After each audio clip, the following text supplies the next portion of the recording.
করেছিল অমিত শাহ, নরেন্দ্র মোদী, আল্লাহর বিরুদ্ধে যুদ্ধ ঘোষণা হয়েছে। আমরা যে ইমানদার ভারতবাসী, আমার বাপ দাদারা রক্ত দিয়ে গিয়েছিল এই ভারতকে রক্ষা করার জন্য, ইংরেজ মুক্ত করার জন্য। দুঃখের বিষয়, ইংরেজের চামচা নরেন্দ্র মোদী, অমিত শাহ গদিতে বসে সেই স্বাধীনতা সংগ্রামীদের ইতিহাস ভুলিয়ে দিয়ে দেশ দখল করতে চায়।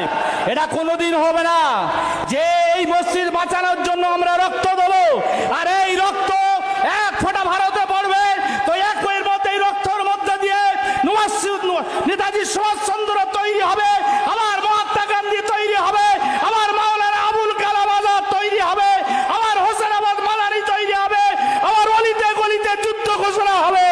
এই যুদ্ধ ঘোষণায় যেরকম নমরুদ ধ্বংস হয়েছে, ফিরআউন ধ্বংস হয়েছে, আজকে জামানার অমিত শাহ এবং নরেন্দ্র মোদী ধ্বংস হবেই হবে ইনশাআল্লাহ।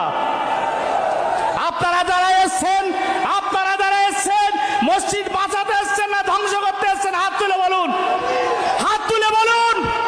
তাহলে আমাদের ওলামায়ে কেরামরা বারবার এলান করেছে, আপনারা রাস্তাটা খালি করে সামনে চলে আসুন।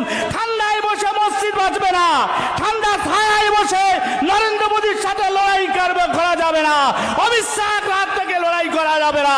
তাই জোর গলায় আওয়াজ তুলতে হবে, কালা কানুন বাতিল করো, নইলে গদি ছাড়তে হবে। বলুন,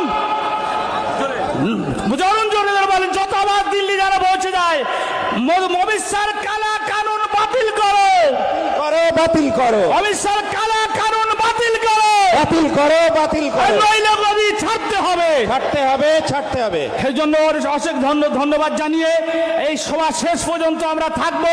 যতদিন কালা কানুন বাতিল হবে না, যতদিন কালা কানুন বাতিল হবে না, ততদিন আমাদের আন্দোলন চলবে এবং গ্রামে গঞ্জে চলবে, কলকাতায় অচল হবে। এবং মাননীয় মুখ্যমন্ত্রীকে বলবো, আমরা আপনার সাথে আছি, যদি আপনি কালা কানুন বাতিল করতে পারেন, আর কালা কানুন যদি বাতিল না করেন, তাহলে আমাদের আন্দোলন সারা ভারতবর্ষে জুড়ে চলবে।